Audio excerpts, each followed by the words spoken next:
मसीह कहता हूं और वंदन देता हूं। प्रभु सबको आशीष दे। हम लोग हफ्ते में एक दिन बाइबल क्लास के द्वारा पवित्र आत्मा का द्वारा बारे में जानकारी पा रहे हैं। पवित्र आत्मा का एक बहुत बड़ा विषय होता है, उससे बड़ा विषय धरती पर कुछ नहीं है। हालेलुया। पवित्र आत्मा ही है जो धरती को चलाते हैं। जो भी सिस्टम है, जो सूर्य हो, जो ब्रह्मांड हो, जिसको हम पृथ्वी कहते हो, जो कुछ भी चलते हैं पवित्र आत्मा का पूर्ण नियंत्रण से है। इसलिए सुबह सूर्य उदय होता है, शाम को अस्तमय होता है। हमको हालेलुया श्वास लेने का मिलता है, पानी मिलता है, क्योंकि परमेश्वर को और उनकी आत्मा को कभी गलत नहीं होता, सब कुछ समय पर मिलता है। हालेलुया। दुनिया की लोगों को हम आश्रय पाते, जैसे उदाहरण के तौर पर पानी के लिए या जो श्वास लेते हवा के लिए, अगर हम धरती का किसी राजनीतिक लोगों को हम आश्रय पाता तो वो लोग अपनी मर्जी का देता। हालेलुया। लेकिन हमारा पिता परमेश्वर जो हमको जरूरत है वो समय पर दिया जाता है। हालेलुया। ये है हमारा जीवन का सबसे बड़ा लाभदायक, क्योंकि पवित्र आत्मा हर एक चीजों को नियंत्रण करता है। हम लोग बाइबल के अंदर जो बाइबल लिखा हुआ है पवित्र आत्मा का प्रेरणा से लिखा हुआ है।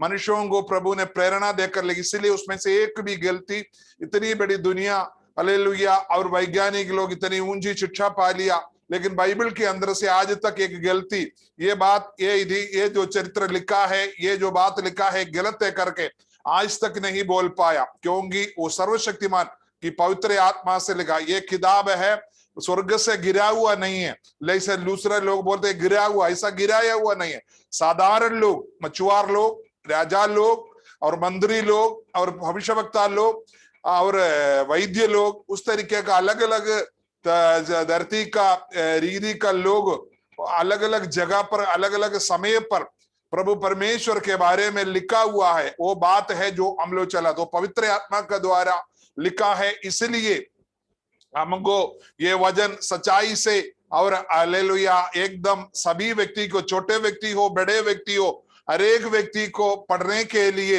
ये और समझने के लिए बाइबल बहुत आसान है। परमेश्वर का पवित्र वचन के अंदर लिखा है, जो व्यक्ति इसको पढ़ता है वो आशीष पाता है, जो व्यक्ति इसको सुनता है वो आशीष पाता है, जो व्यक्ति इस पर चलते हैं वो व्यक्ति भी आशीष पाता है। इसलिए पढ़ना, सुनना और उस पर चलना वो आपके जीवन के लिए बहुत बड़ा लाभदायक है। हालेलुया। आशीष की कारण है। परमेश्वर का पवित्र वचन लोगों को बदलता है, नया बनाता है, उनकी जीवन को पलटता है। हालेलुया। जो व्यक्ति प्रभु पर आया है उस व्यक्ति को प्रभु ने पलटा है। हालेलुया। हमने देखे हैं, बिल्कुल अनपढ़ व्यक्ति यूसुफ था, उसको प्रभु ने उस समय का सबसे बड़े राज्य का प्रधानमंत्री बनाया।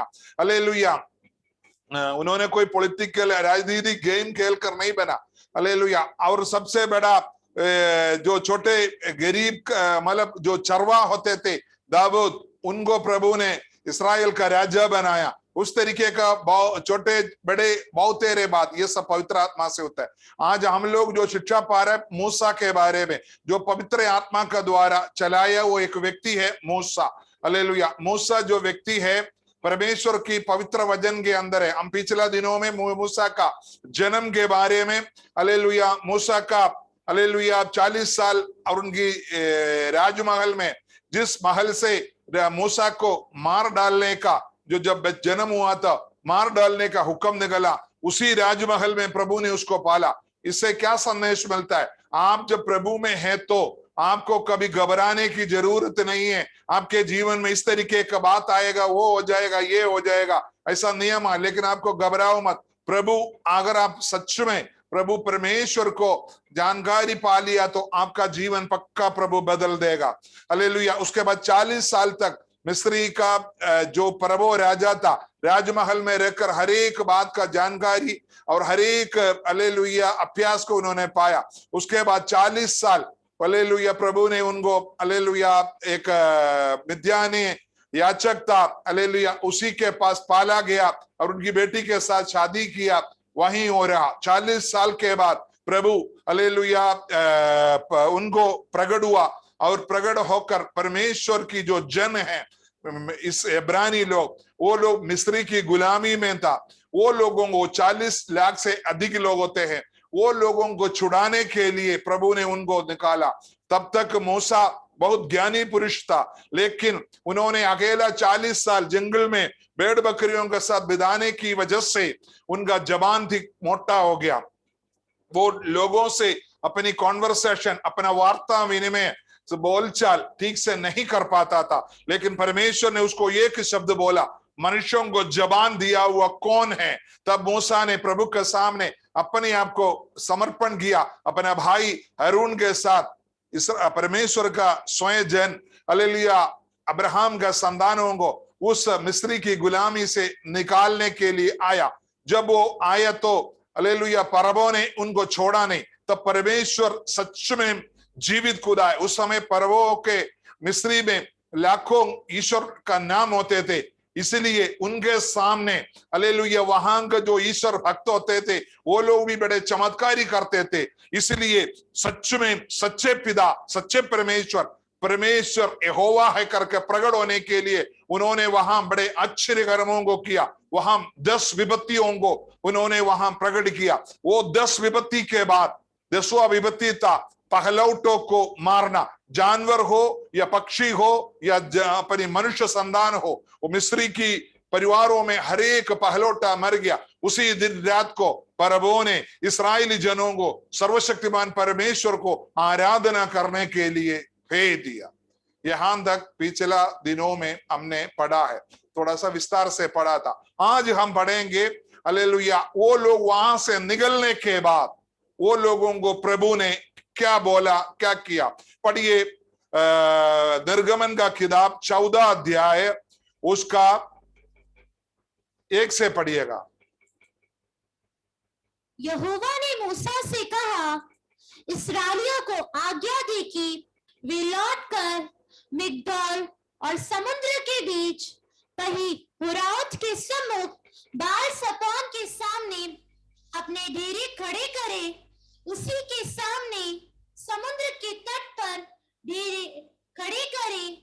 तब फैरौन इस्राएलियों के विषय में सोचेगा, वे देश की उलझनों में फंसे हैं और जंगल में गिर गए हैं। तब मैं फैरौन के मन को कठोर कर दूंगा और वह उनका पीछा करेगा। तब फैरौन और उसकी सारी सेना के द्वारा मेरी महिमा होगी और मिस्री जान लेंगे कि मैं यहोवा हूं। आमीन, हालेलुया। यहां देखो परमेश्वर ने उनको बोला, तुम मिग्दोल समुद्र और बाल सहोन समुद्र उसके बीच में जाकर अपनी छावनी लगाओ। आपको मालूम होना चाहिए 40 लाख लोग है। ये 40 लाख लोगों का मतलब आगे गिनती में आता है। जब ये लोग निकला था 20 साल से 60 साल तक का उम्र में 6 लाख होते थे। इसी हिसाब से आज का हिसाब तो गिनेगा तो भी उतना होगा, लेकिन पुराना जमाने का हिसाब से जब हम बोल सकते हैं 40 लाख से अधिक लोग हैं। इतनी लोगों को प्रभु ने बोला, तुम जाओ मिग्दोल समुद्र और पी-हाहिरोत के सम्मुख और बालपोन के सामने अपने डेरे खड़े कर दो। हालेलुया। वो जो जगह है, आपको बड़े ध्यान से सुनना, ये जो जगह है लाल समुद्र का किनारे है। उनका सामने लाल समुद्र है, दोनों तरफ पहाड़ है, पीछे से पर्वत आ सकता है, आ रहा है। हम देख के आगे पढ़ते हैं। हम लोग सोचेगा परमेश्वर को ये क्या इस तरीके से लोगों के साथ प्रभु ने क्या किया। आप उसका तीसरे वचन में पर्वों का शब्द को बारे में सोचने के बारे में लिखा है।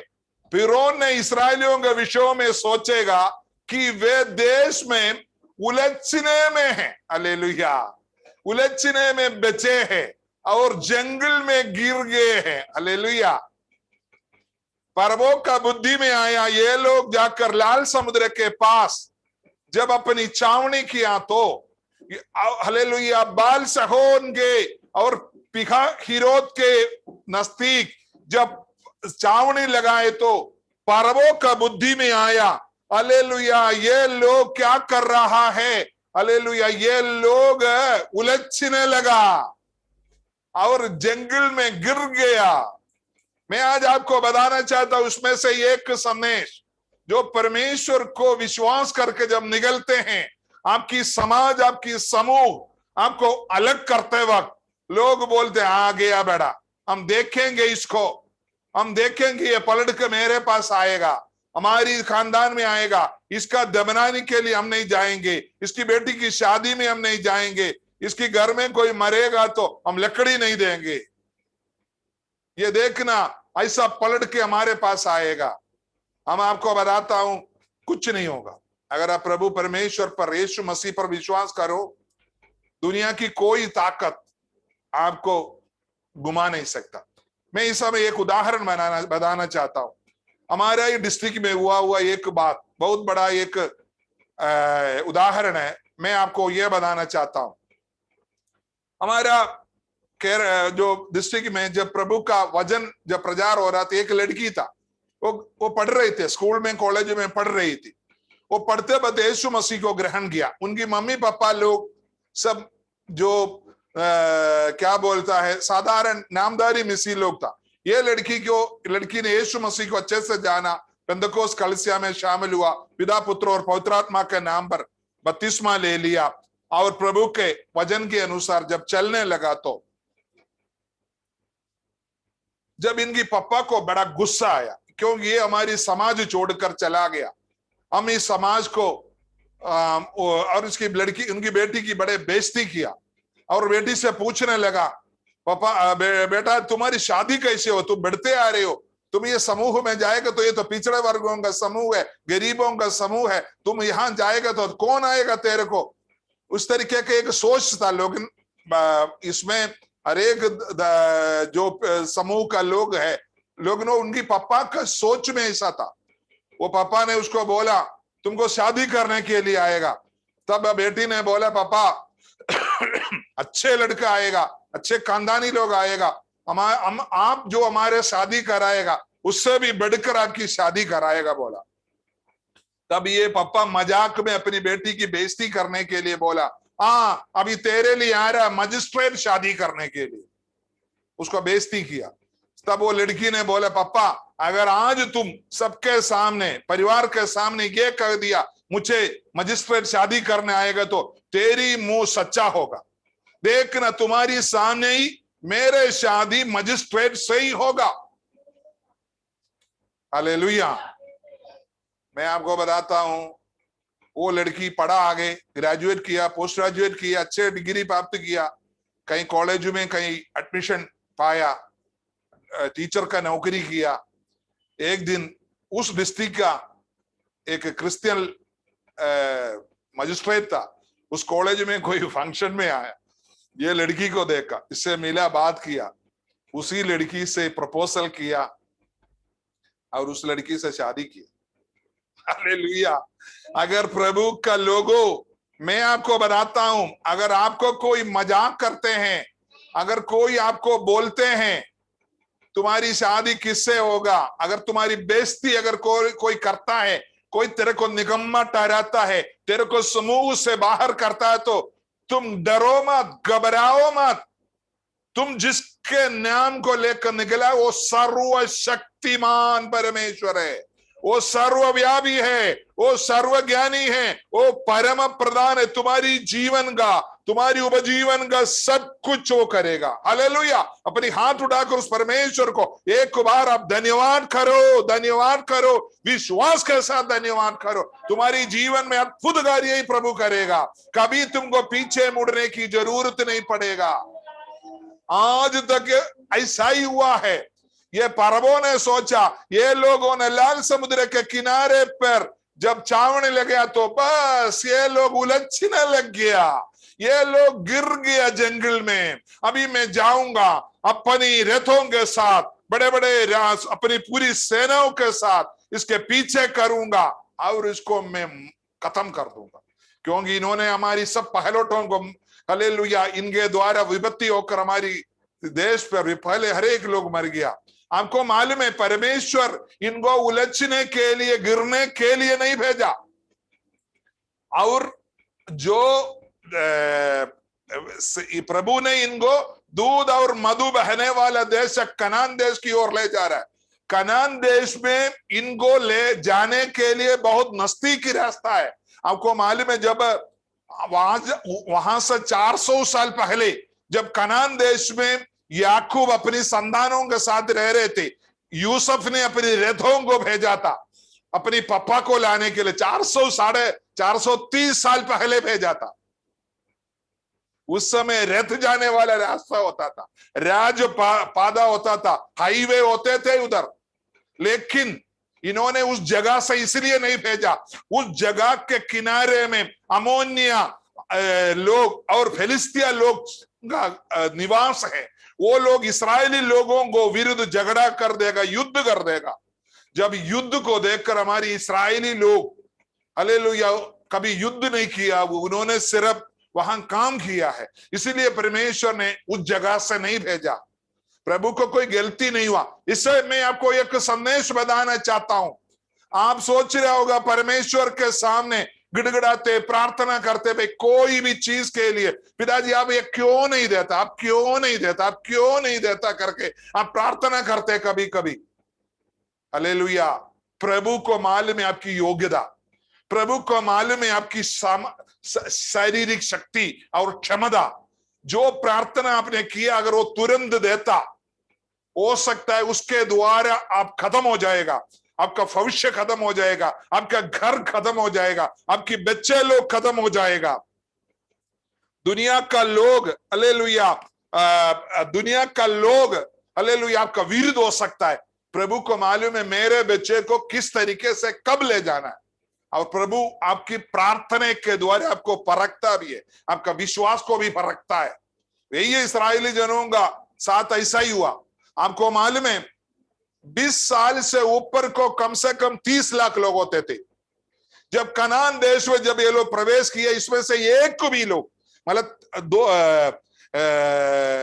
दो लोग प्रवेश किया, कालेब और यहोशुआ। ये 2 लोगों के अलावा 20 लाख लोग वहीं मरुस्थल पे खत्म हो गया।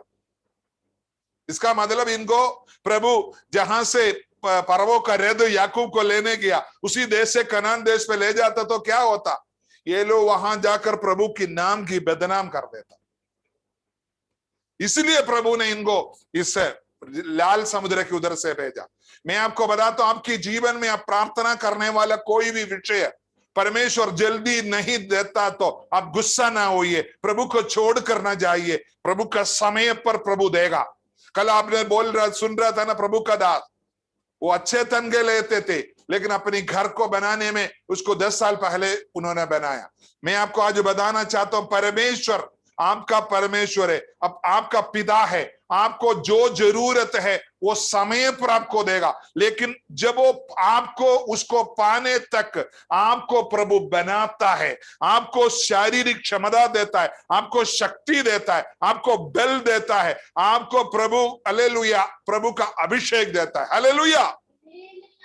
इस सुंदर परमेश्वर को आप धन्यवाद करो। कुछ लोग क्या करता है, कोई चंगा पाकर या कोई छुटकारा पाकर प्रभु में आ जाता है।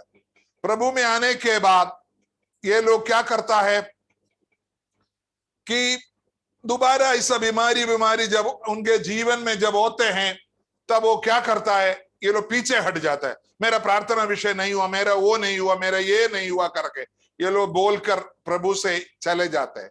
मैं आपको बताता हूं, आप प्रभु में आया है तो आप बिल्कुल सुरक्षित है। वो आपको आधे रास्ते पर नहीं ले जाने वाला। ये जो पुराना नियम में बोला हुआ परमेश्वर ही है आज भी। पुराना नियम का लोगों को प्रभु अपनी संतान नहीं कहा, सिर्फ हमको है यीशु मसीह के द्वारा अपनी संतान कहा। हम पुराने जमाने के जो अब्राहम का संतान का जो विश्वासी लोग है उससे भी खास लोग हैं हम। इसलिए आप जब प्रभु यीशु मसीह पर विश्वास किया, आप घबराओ मत, आप बने रहो, आप बने रहो, आप बने रहो। देखना आपके जीवन में अद्भुत कार्य होगा। मैं अपनी राज्य के बारे में आपको बताना चाहता हूं। जब लोग विश्वास में आए तो बिल्कुल गरीब लोग होते थे। आपको तो एक मिट्टी का घर भी तो होता है, लेकिन केरल के लोगों को उस समय मिट्टी का भी घर कम होता था। जब नया नया विश्वास में आए थे, वो लोगों को नारियल की पत्ते की घर होते थे। आज आप केरल में जाकर देखना, बड़े बड़े बॉम्बे और दिल्ली शहर में जो बिल्डिंग होते उसी जैसा एक आप देखना। हमारा कासरगोड से लेकर कन्याकुमारी तक जब आप यात्रा करोगे, आप बोलेगा ये कौन सी बड़ा इंग्लैंड में मैं आ गया करके लगेगा। क्योंकि प्रभु ने सिर्फ मिस्री लोगों को अकेला नहीं, मिस्री लोगों के वजह से पूरी जाति को प्रभु ने उठा लिया। हालेलुया। जो लोग प्रभु यीशु मसीह पर विश्वास करते हो, आप धीरे से प्रभु की वचन के अनुसार, आपकी अगुआ की आज्ञाओं के अनुसार आप चलते रहो, प्रभु आपको आगे बढ़ाएगा। आमीन। हालेलुया। यहां देखो, वहां जब मूसा उनको वहां चावनी किया तो वहां फरवो का मन कठिन हो गया। उन्होंने पूरी सेना को लेकर उनके जीवन में उनके पीछे निकलने लगा। उन्होंने ये बोला, देखो क्योंकि ये लोग यात्रा करते करते लाल समुद्र के पास आए तो कुछ दिन हो गया, तब उनकी पहलोटा सब मर गए थे। उसका दुख सब उनको जब खत्म हो गया, तब उन्होंने क्या किया, अयो हमने हमारी गुलाम की काम कर रहा था इस्राएली लोगों को तो हमने छोड़ दिया, जाओ मैं जाता हूं, उनको पीछे करता हूं, उनको पकड़ कर लेके आऊंगा। उसका 6 वचन पढ़िए। तब उसने अपना रथ जुतवाया और अपनी सेना को संग लिया। उसने 600 अच्छे से अच्छे रथ वरन मिस्र के सब रथ लिए और उन सबों पर सरदार बैठाए। और यहोवा ने मिस्र के राजा फिरौन के मन को कठोर कर दिया, इसलिए उसने इस्राएलियों का पीछा किया, परंतु इस्राएली वेग तक के निकल चले जाते थे। पर फिरौन के सब घोड़ों और रथों और सवारों समेत मिस्री सेना उनका पीछा करके उनके पास जो तहीहुरीत के पास बाल-सपोन के सामने समुद्र के तट पर डेरे डाले पड़े थे जा पहुंची। देखा, एकदम नजदीक मिस्री लोग एकदम, मतलब जितने रहते थे, क्योंकि बहुत यात्रा कर दिया ना ये लोग, निकल कर बहुत दिन हो गया। वहां से निकल के जब लाल समुद्र के पास आए तो फरवो क्या किया, अपना पूरा सेना सहित निकल आया। इनकी जहां चावनी किया है वहां ये लोग, जब उसका 10वां वचन में देख सकता है, इस्राएली लोग जब अपने सिर उठाकर देखा तो मिस्री लोग उनके पीछे पीछे आ रहा है। उन्होंने यहोवा परमेश्वर से चिल्लाने लगा, तब ये लोगों ने कुड़कुड़ाने भी लगा। इतनी बड़ा गुलामी से इनको निकाल के ले गया आया, परमेश्वर को विरुद्ध उन्होंने पहली बार कुड़कुड़ाने लगा। 14 का 11 में ये लोग बोलता है, आप हमारे लिए क्या मिस्री में खबर नहीं था, वहां हमको नहीं मरने नहीं दिया, तुम हमको क्या है ये जंगल में लेके आकर हमको मिस्री क्या तलवार से मारना चाहते हो, तू हमारे साथ क्या किया। तब उन्होंने ये बोलने लगा, हमको मिस्री को हम वापस जाएंगे, उनका गुलामी में मैंने रहेंगे, हम उधर ही बोला था हमको मत लेके आओ, हम ये मारिस्थल में मरने से भी अच्छा है हम वही मिस्री लोगों को काम करते हुए वहीं रहना हमारे लिए सही है। तब मूसा ने लोगों को बोला, ये हमारे लिए सबका चेतावनी की वजन है। पढ़िए 13 वचन, 14 का 13। मूसा ने लोगों से कहा, डरो मत, डरो मत, खड़े खड़े खड़े खड़े वो उद्धार का काम देखो, वो उद्धार का काम देखो जो यहोवा आज तुम्हारे लिए करेगा। सब लोग एक साथ पढ़कर बताइएगा। देखो आपका स्क्रीन में आया है, जो कॉन्फ्रेंस कॉल में वो लोग मेरे साथ बोलेंगे। तब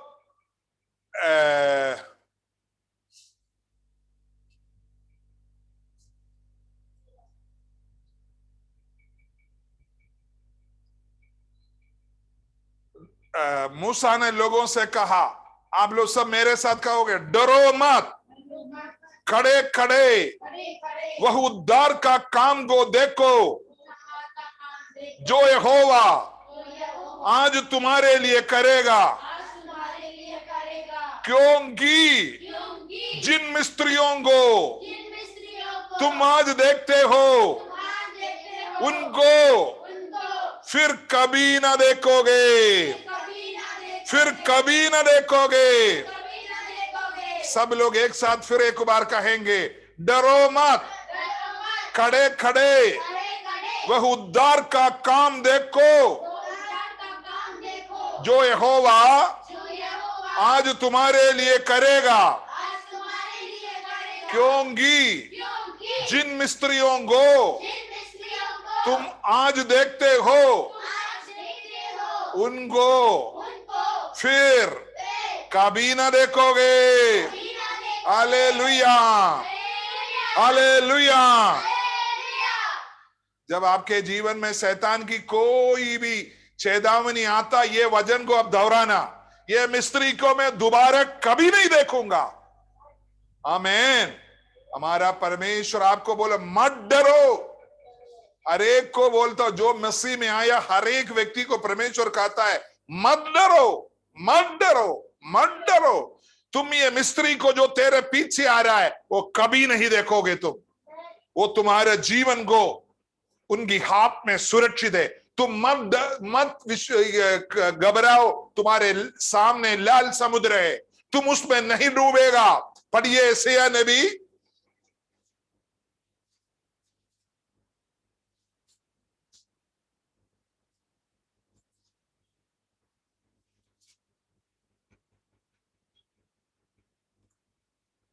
उसका 43 का 1 और 2, 43 का 1 और 2 पढ़िए। हे इस्राएल, हे इस्राएल, तेरा रचने वाला, तेरा रचने वाला, और हे याकूब, हे याकूब, तेरा सृजनहार, तेरा सृजनहार यहोवा, यहोवा अब यूं कहता है, और यूं कहता है मत डर, मत डर, क्योंकि मैंने तुझे छुड़ा लिया है, छुड़ा लिया। बस हमेशा के लिए आपको ले लिया है। एक दिन के लिए तुम्हारी पेट पर दर्द को खत्म करने के लिए नहीं, कमर दर्द खत्म करने के लिए सिर्फ नहीं, ये सब ठीक होगा, चाहे वो ठीक भी ना हो। डरो मत, मैंने तेरे को छुड़ा लिया है, तुम नया व्यक्ति बन गया। आगे, हाँ, मैंने तुझे हाँ नाम लेकर बुलाया है। हाँ, नाम लेकर बुलाया आपको। चर्च ऑफ गॉड कलीसिया में नहीं बुलाया, मिसी व्यक्ति बनकर ऐसा नहीं बुलाया। तुमको एक एक व्यक्तियों को घर जाकर घर घर में नाम लेकर बुलाया। आपने देखा यीशु मसीह जब यरीहो की ओर से जा रहा था, तब हम देख सकते हैं एक जक्कई नाम का एक लड़का था, वो पेड़ के अंदर छुपा था। प्रभु ने कभी उसको देखा भी नहीं होगा, लेकिन वो पेड़ के पत्तों के अंदर छुपा था। उसको बोला, ए जक्कई उधर आ। नाम लेकर पुकारने वाला, तुम्हारी नाम मम्मी पापा तुमको हालेलुया डालने से पहले रामचंद्रन, ओम प्रकाश, भगवान दास, विजय, ये सब डालने से पहले प्रभु तुमको जान दे। हालेलुया, मैं तुम्हें नाम लेकर बुलाया है। आगे, हाँ, तू मेरा ही है। हाँ, तू मेरा ही है, दुनिया का नहीं। कोई कष्ट, तू मेरा है। तो जो आप अपने चीज को अपने हाथ में रखते, उसी जैसा परमेश्वर आपको रखा हुआ है। आगे, हाँ, जब तू हाँ, जल में होकर जाए, जब तू जल में होकर जाए, मैं तेरे संग रहूंगा। हाँ, मैं तेरे संग रहूंगा। मतलब, हाँ, आगे, और जब तू हाँ, नदियों में होकर चले, हाँ, नदियों में होकर चले, तब वे तुझे ना डुबो सकेगी। हाँ, तभी भी तेरे को ना डूबे सकेगी। तेरी जीवन में ऐसी बातें हो सकता आएगा, तेरे को डुबा जाएगा, तू घबरा जाएगा, आगे कैसे जाएगा, मेरी बेटी की शादी कैसी होगा, बेटे की शादी कैसी होगा, नौकरी कैसी होगा, खेती बाड़ी कैसी होगा, जानवर संपत्ति की बात कैसी होगा। डर भय, मत डर, मत डर, मत डर। तेरा डुबाने वाला हर एक बात, उसमें से जब तुम चलेगा वो न डुबा पाओगे तेरे को। आगे पढ़िए। जब तू हाँ, आग में चले, हाँ, तब तुझे हाँ, आँच ना लगेगी। देगी। हाँ, तेरे को आंच तक नहीं लगने देगी। थोड़ा सा गर्मी हम देखे शद्रक मेशक अबेदनगो को नबूकदनेस्सर राजा ने उठाकर आग में फेंक दिया। उनको फेंकने वाला सब जल गए, लेकिन बच्चों के साथ परमेश्वर प्रभु यीशु मसीह उधर आकर उनके साथ हालेलुया उनको सुरक्षित रखा। तुम्हारी जीवन में कभी भी हालेलुया दर्द वाला बात, दुख वाला बात जब होगा, वो उस तुमको खत्म करने वाला, तुमको जल कर राख करने वाला कोई भी बात आएगा तो प्रभु बोलते एक आंच भी तेरे को लगने नहीं दूंगा मैं। आगे, और इसकी लू हाँ, तुझे ना जला सकेगी। हाँ, उसकी लौ तुझे ना जला सकेगी। आगे, क्योंकि मैं यहोवा तेरा परमेश्वर हूँ। तेरा परमेश्वर है। तेरा, अपने आप को बोलिए, मेरे छाती पर हाथ रखकर बोलिए, मेरा परमेश्वर, मेरा परमेश्वर, मेरा परमेश्वर। आमीन, आमीन। पढ़िए, इस्राएल का पवित्र, हाँ, मैं तेरा हाँ, उद्धार करता हूँ। हाँ, तेरी छुड़ौती में मैं मिस्र को और तेरे बदले कूश और सबा को देता हूँ। हाँ। आप बोलिए, मैं यहोवा मेरा परमेश्वर है। बोलिए,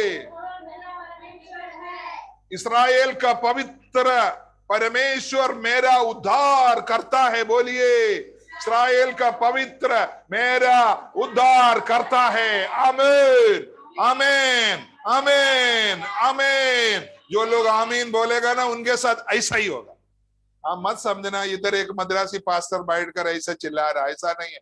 तुम दिल से जो बोलते ना, तेरे अंदर का दिल की आत्मा है ना, वो स्वर्ग में उसको टिक टिक मार दे। ये मेरा बेटा, ठीक मार दिया, मेरा बेटा पक्का, ये मेरा है। एक बार और मैं आपको हो सकता, आगे दिनों में आप इसका बात देखोगे। ऐसा नहीं है, आपके जीवन में अद्भुत कार्य चमत्कारी होगा। प्रभु आपको बोलता है, मैं तेरा परमेश्वर हूं, मैं तेरे साथ हमेशा रहूंगा। हालेलुया।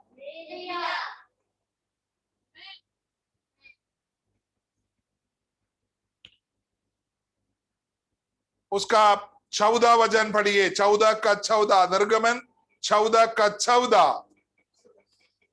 यहोवा हाँ, आप ही हाँ, तुम्हारे लिए लड़ेगा, हाँ, इसलिए तुम चुपचाप रहो। हाँ। मैं आपको बताता हूँ, वहां जो जीवन की अलग अलग बातों के द्वारा दुख भोगने वालों, प्रभु आपको कहता है यहोवा तुम्हारे लिए युद्ध करेगा।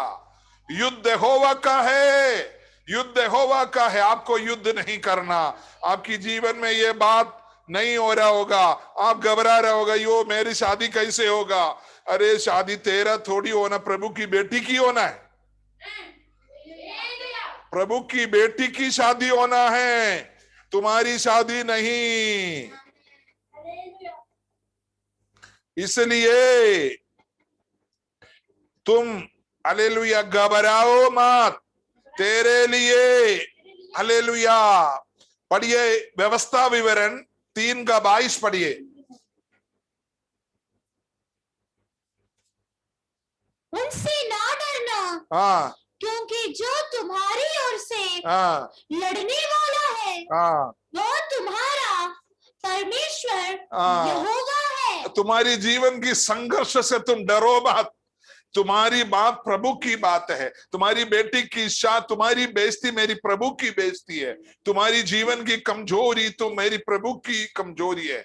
इसलिए तो घबराओ मत, घबराओ मत। तुम्हारे लिए यहोवा युद्ध करेगा। यहोवा सेनाओं का यहोवा करके हमारा परमेश्वर का नाम है, वो तुम्हारे लिए युद्ध करेगा। हालेलुया। और पढ़िए व्यवस्था विवरण 1 का 30। तुम्हारा परमेश्वर यहोवा जो तुम्हारी आगे आगे चलता है, वह आप तुम्हारी ओर से लड़ेगा, जैसा कि उसने मिस्र में तुम्हारे देखते तुम्हारे लिए किया। आमीन।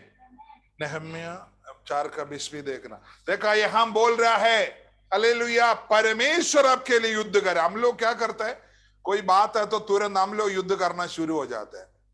आप देखो, ये सब चीज से जो आपसे नहीं हो सकता, आप उसके लिए मत लगाओ, अपनी हथियारों को मत तेज करो। अपनी मुंह की हथियार, अपनी बुद्धि की हथियारों को मत तेज करो, परमेश्वर की हाथ पे दे दो। प्रभु तुम्हारे लिए युद्ध करेगा। वो प्रभु अपने तरीके से करता है। प्रभु वचन के अंदर क्या लिखा है, तुम्हारी विचार और मेरी विचार में जमीन आसमान की फर्क है। हालेलुया। पढ़िए नेहम्या 4:20। इसलिए हाँ जिधर से नरसिंगा तुम्हें सुनाई दे, हाँ उधर ही हमारे पास इकट्ठे हो जाना। हाँ हमारा परमेश्वर हाँ, हमारी ओर से लड़ेगा। आमीन। परमेश्वर हमारी ओर से लड़ेगा। Hallelujah, hallelujah. प्रभु बोलता है मैं तुम्हारे लिए युद्ध करूंगा। पढ़िए यशायाह नबी 55 का 8 और 9 पढ़िए। सब वचन लिख कर रखिएगा। जब आपकी जीवन की संघर्ष की अवस्था आता है ना, इसको दोहराते रहिए 1000 बार। इसलिए मैं आपको कह रहा हूं ये सब, क्योंकि हम लोग ये धरती पर है तो बहुत संघर्षों का सामना करना पड़ता है। ये संघर्ष का समय पर हम अपने मुंह से चिल्लाते रहना ये वचनों को, पिताजी आप, ये आपके लिए वायदा है, ये वायदा को चिल्लाते रहना, पिताजी ऐसा ही हो, ऐसा ही हो, मेरे बेटे के साथ ऐसा ही हो, मेरी बेटी के साथ ये वचन के द्वारा हो, मेरे शरीर के साथ ऐसा ही हो। पढ़िए। हाँ क्योंकि यहोवा हाँ कहता है, हाँ मेरे विचार हाँ और तुम्हारे विचार हाँ एक समान नहीं है, हाँ ना तुम्हारी गति और मेरी गति एक सी है। हाँ क्योंकि मेरी और तुम्हारी गति में हाँ और मेरी और तुम्हारी सोच विचारों में हाँ आकाश और पृथ्वी का अंतर है। हाँ। ये भजन एक बार हम लोग सब मिलकर कहेंगे, ठीक है? तभी थोड़ा मजा आएगा। हाँ हम लोग सब करें। मैं इधर आपको उस पर डाला है, देख लीजिएगा। यहोवा कहता है मेरा विचार और तुम्हारे विचार एक समान नहीं, तुम ना तुम्हारी गति और मेरी गति एक सी है, क्योंकि मेरी और तुम्हारी गति में और मेरे और तुम्हारे सोच विचारों में आकाश और पृथ्वी का अंदर है। अच्छा आप लोग देखा नहीं हो वजन, मैंने डाला नहीं, मैं सोचा इधर ही मैंने हाईलाइट कर दिया। ओके एक बार और पढ़ेंगे, सब लोग देखकर पढ़ो। यहोवा कहता है मेरा विचार और तुम्हारे विचार एक समान नहीं है, ना तुम्हारी गति और मेरी गति एक सी है, क्योंकि मेरी और तुम्हारी गति में और मेरे और तुम्हारे सोच विचारों में आकाश और पृथ्वी का अंदर है। आमीन। बहुत कुछ आगे पढ़ने के लिए, लेकिन हम समय को वजह से नहीं पढ़ता है। हालेलुया। ये वचन सब आप अपने जीवन में लिख कर रखिएगा, लिख कर रखिएगा, क्योंकि ये वचन आपकी जीवन में अद्भुत कार्य करेगा। हमारी परमेश्वर की सोच बहुत ऊंची है, बहुत ऊंची सोच है। हम लोग सोचते हैं यो हम लोग ये धरती पर 60, 70, 90 साल के लिए सोचते हैं। आप देखा होगा ये कोई बच्चा है, पढ़ाई कितने साल का करता है? 25 साल तक मिनिमम पढ़ाई करता है एक लड़का। अब आप लोग गांव में होता है, इसीलिए 4 क्लास में आप लोग सोचते हैं आप लोग डॉक्टर बन गया, उसके बाद सुई निकाल कर चलना शुरू हो जाता है, इसलिए आपको ये जल्दी समझ में नहीं आएगा। हालेलुया। लेकिन जो शहर में रहता है वो बच्चा कम से कम 25 साल तक, 1 से लेकर 25 साल तक पढ़ता है। आपको मालूम है वो उम्र कितना, और अपनी कमाई, उसको नौकरी मिलते मिलते मिलते 30-32 साल हो जाता है, और उसका रिटायरमेंट हो जाता है 60 साल में। वो 25 साल नौकरी करके 25 साल की नौकरी, 25 साल पढ़ाई करके 25 साल का नौकरी करता है, देख लो। इसलिए मेरे को लगता है गांव का लोग ठीक है, लगता मैं ऐसा बोलना सही नहीं है, कोई पढ़ाई नहीं है अपना जीवन भर ऐश करो है, हालेलुया। नहीं, लेकिन मैं आपको 25 साल का पढ़ाई में 25 साल का नौकरी, हम लोग यही बुद्धि लगाया, लेकिन परमेश्वर ने हालेलुया व्यक्तियों को इस तरीके से चुना है, जब यीशु मसीह में आता है वो करोड़ों करोड़ों करोड़ों करोड़ों साल के लिए, हालेलुया। वहां में ऐसा साधारण, आज आप एक गांव में एक छोटे से घर का गरीब बेटा या बेटी जैसा होगा, ऐसा नहीं है स्वर्ग में। आप एकदम हालेलुया स्वर्गदूतों के साथ आप रहने वाला है, वहां बड़े बड़े काम प्रभु के साथ आपको करना है। मैं इसलिए बोल रहा हूं, परमेश्वर का विचार किस तरीके से, वो करोड़ों करोड़ों साल के लिए विचार करता है। हम लोग क्या विचार करता है, यहाँ 25 साल रगड़ रगड़ कर पूरी लोन लेकर पढ़ाई करके 25 साल कमाता है, लेकिन प्रभु आपके लिए जो विचार करता है करोड़ों करोड़ों करोड़ों साल का विचार करता है। हालेलुया, हमारा परमेश्वर के पास बहुत बड़े हालेलुया विचार है हमारे लिए। इसलिए कभी भी घबराओ मत, हालेलुया। आपकी जीवन की जरूरत के लिए हालेलुया यहाँ की जो वचने हैं पढ़ने का बहुत अच्छे लगता है।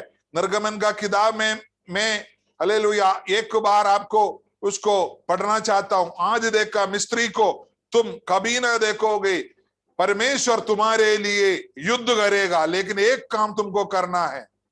पढ़िए 14 का 14। यहोवा आप ही तुम्हारे लिए लड़ेगा, हाँ, इसलिए तुम चुपचाप रहो।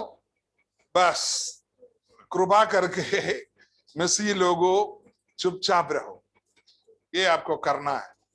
हम लोगों की मुंह ही है जो हमारी हालेलुया अनुग्रह को रुकाता है। इसलिए मैं आपसे विनती करता हूं, जो मसीह लोग है, आप अपना वचन को पढ़कर आप वायदा को पाओ, लेकिन कभी भी मुंह न खोलो, फालतू बात ना कहो, परमेश्वर के सामने गलत बातों को ना कहो, चुपचाप रहो।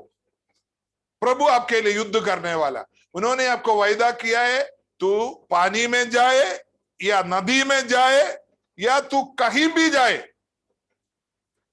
यहोवा तुम्हारे को बचाएगा। तू आग में से गिरे, उसका जलन तेरे को नहीं लगेगा, उसका आह तुम्हारे ऊपर नहीं आएगा, कुछ नहीं तुमको, तुम बच पाओगे। लेकिन तुम्हारा काम है चुपचाप रहना।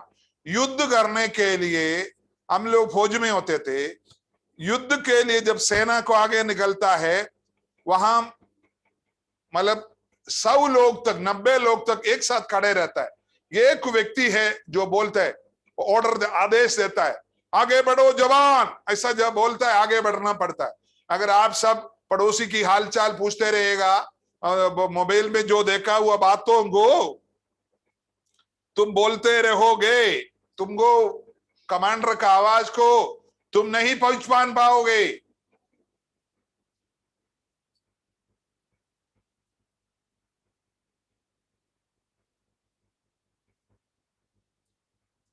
तुम परमेश्वर की आवाज को पहचानना है तो चुपचाप रहना है।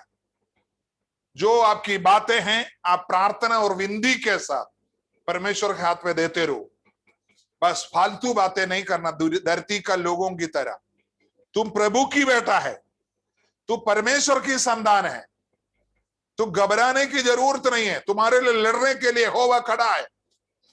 हालेलुया, परमेश्वर की पवित्र नाम को महिमा मिले। आज मैं ही समाप्त करना चाहता हूं, क्योंकि यहां 2-3 संदेश था, इसलिए ज्यादा आगे पवित्र आत्मा के द्वारा चलने वालों के लिए प्रभु लड़ेगा। इस्राएली लोग प्रभु के विरुद्ध बोला, लेकिन प्रभु ने बोला चुपचाप रहने के लिए बोलो, विरुद्ध नहीं बोलिए, कुड़कुड़ापन न कीजिए, चुप रहो, चुप, फालतू बात नहीं कहना। प्रभु तुम्हारे लिए लड़ने के लिए, चाहे जीवन की कोई भी संघर्ष अवस्था आ जाए, प्रभु तुम्हारे लिए युद्ध करने के लिए तुम्हारे साथ है। अपने आप को प्रभु के चरणों में समर्पण करे, अपने आप को सब लोग समर्पण करे। सब लोग अपने आप को समर्पण करें। पिताजी, मैं गलती से कोई बात आपके विरुद्ध कहा है तो मुझे क्षमा कर, मुझे क्षमा कर, मुझे क्षमा कर पिता, मुझे क्षमा कर पिता, मुझे क्षमा कर, मुझे क्षमा कर, मुझे क्षमा कर पिताजी, मुझे क्षमा कर, मुझे क्षमा कर पिताजी, मुझे क्षमा कर पिताजी, मुझे क्षमा कर, मुझे क्षमा कर। मैं बहुत बार मैंने गलत बातों को कहा है पिता, मुझे क्षमा कर पिताजी, मुझे क्षमा कर। मैंने बहुत कुड़कुड़ापन किया है, मैं आशीष इसलिए नहीं पा पाता है पिताजी, मेरे मुंह से गलत बातों को निकलता है, मेरी जबान से गलत बातों को हुआ, मेरे बच्चों के विरुद्ध, बच्चा जब गलती किया तो उसको गाली दिया है पिताजी, उसको शराब बात दिया है, इसलिए मेरे बच्चा पिताजी पढ़ाई के आगे नहीं जा पा रहा। आज पिताजी वो बात को मैं आपके सामने अंगीकार करके मैं क्षमा मांगता हूँ। मेरे बच्चे को मैं पिता, पुत्र और पवित्र आत्मा के नाम पर आशीष दे। सब लोग बोलिए मेरे साथ, मैं पिता, पुत्र और पवित्र, मेरे बेटे को, बेटी को आशीष देता हूँ, मेरे मम्मी को आशीष देता हूँ, मेरी पापा को आशीष देता हूँ, मेरी बहनों को आशीष देता हूँ, मेरे पड़ोसी को आशीष देता हूँ। पिताजी, मेरी गलती की वजह से मैंने अगर कोई श्रावित बात अगर किया है तो मुझे माफ करो, मुझे माफ करो, मुझे माफ करो, मुझे माफ करो, मुझे माफ करो, मुझे माफ करो, मेरी घर की ओर माफ करो, मेरे ऊपर दया करो पिता, मेरे ऊपर दया करो पिता, मेरे ऊपर दया करो पिता। मेरे घर में कोई भी गलत सोच, गलत विचार, गलत बात अगर मैं किया है तो पिताजी मुझे माफ करो, मुझे माफ करो, मुझे माफ करो, मुझे क्षमा मांगता हूँ पिताजी, मुझ पर दया करो, मुझ पर अनुग्रह करो, मेरी घर के ऊपर अनुग्रह करो। मैं अपनी पति के विरुद्ध एक भी शब्द गुस्से में अगर किया है तो इस समय मैं क्षमा मांगता हूँ पिताजी। पिता, पुत्र और पवित्र आत्मा के नाम पर मेरे पति को मैं आशीष देता हूँ पिताजी। मेरी पत्नी के लिए मैं प्रार्थना करता हूँ, मेरे पत्नी के विरुद्ध अगर कोई भी गलत बात गुस्से में अगर कोई भी पिताजी मेरी गलत बुद्धि के द्वारा किया है तो इस समय मैं आपसे क्षमा मांगता हूँ पिता, पुत्र और पवित्र आत्मा का नाम पर उसको आशीष देता हूँ पिताजी। पिताजी, मेरी कुड़कुड़ापन को भूल जाइए पिताजी, क्षमा कीजिए यीशु के लहू से एक बार और मुझे धो लीजिए। मेरे घर को, मेरी नौकरी के लिए पिताजी मैंने कभी गाली दिया तो, मेरी सेवकाई के लिए मैंने कभी, मेरे विश्वासियों के विरुद्ध अगर मैंने कुछ बोला है तो, मेरी पड़ोसी के विरुद्ध, मेरी बेटी के विरुद्ध, मेरे बेटे के विरुद्ध पिताजी, मेरा हालेलुया कोई भी रिश्तेदार के विरुद्ध अगर मैंने कोई बात कहा है तो इसी समय मैं क्षमा मांगता हूँ पिताजी, क्षमा मांगता हूँ पिताजी, क्षमा मांगता हूँ, क्षमा मांगता हूँ, क्षमा मांगता हूँ, क्षमा मांगता हूँ, क्षमा मांगता हूँ, क्षमा मांगता हूँ। अरे बाबा, हदमना शैडबना हदनमना प्रौढ़बना। सब लोग प्रार्थना कीजिए, सब लोग वचन को द्वारा प्रभु सबको आशीष दे।